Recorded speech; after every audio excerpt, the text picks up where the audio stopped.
He pulls a knife, you pull a gun. He sends one of yours to the hospital, you send one of his to the morgue.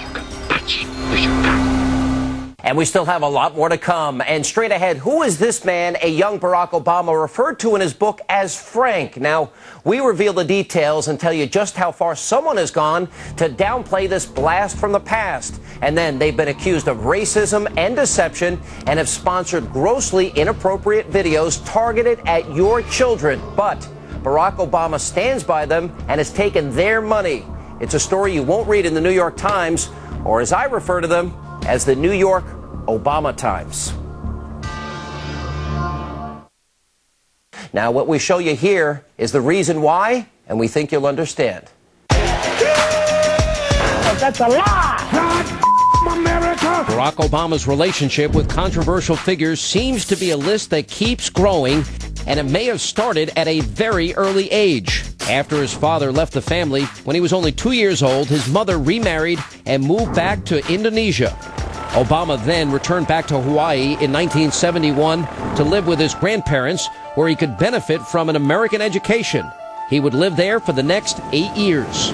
During this time, when a young Barack Obama would have looked to his father for guidance and advice, there was nobody to turn to, and some say he found what he'd been looking for in a friend of his grandfather's.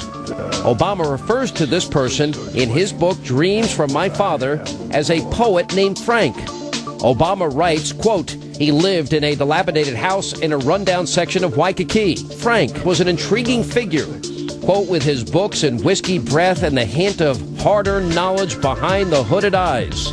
So who is this man named Frank? David Ferdozo, the author of The Case Against Barack Obama, says it's none other than Frank Marshall Davis. Frank Marshall Davis was a famous poet and a member of the Communist Party USA. Davis was a very provocative figure. His poetry advocated for black soldiers to take up arms against the United States. He wrote, "Hey, Uncle Sam, you sure you want to give me a gun?" He was a very radical political communist. A 1951 report of the Commission of Subversive Activities publicly identified Frank Marshall Davis as a member of the old Moscow-controlled Communist Party USA. Now, Davis was a known communist sympathizer, beholden to the same elements that sought the overthrow of our government and the end to American power. And this was the man that Obama looked to for guidance? Davis became something of a father figure at a time when Obama was wondering and struggling with all these racial issues, someone who could guide him to help him understand race. Of course, Davis's view of race, though, was very radical. One of the most defining moments of Obama's early years was an event involving his grandmother. Obama's grandmother had had an incident in which a black panhandler had approached her, I guess, a bit aggressively, and she really flipped over it. She kind of freaked out.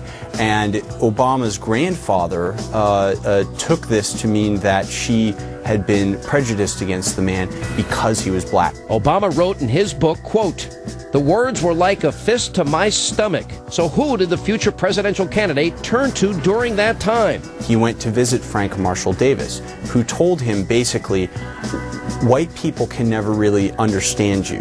They have not seen the kinds of things black people felt. They have not felt the kind of humiliation black people have felt.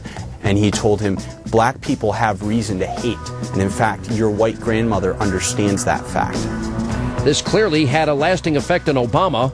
While defending his relationship with the Reverend Jeremiah Wright, he spoke of that fateful day. I can no more disown him than I can disown my white grandmother.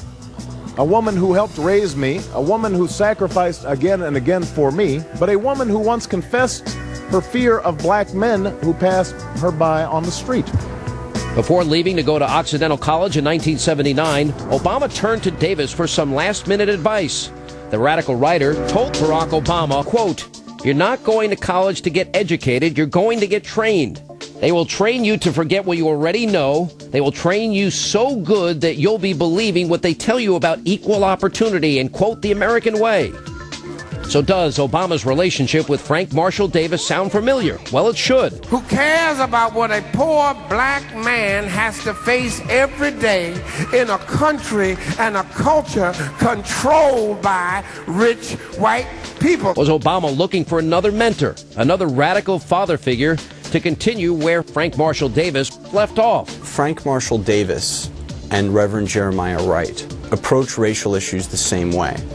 Basically that there can be no true reconciliation between people of different races. The book Dreams from My Father, which references Frank Marshall Davis, was written in 1995 before Obama had national aspirations. However, in the audiobook version, which was released in 2005, Obama was already a U.S. Senator, and significant references to Frank Marshall are left out. So the question is, why are so many of these passages missing?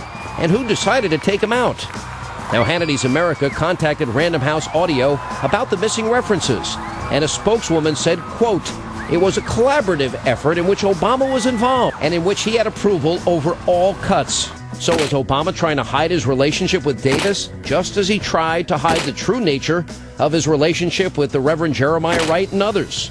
And can you blame him? Davis was a communist, obsessed with race, who used all sorts of outlets to peddle his radical ideas. Barack Obama wants to be the leader of the free world, and with mentors like Davis and Wright, well, who needs political enemies? And coming up, they have supported him with ads and given his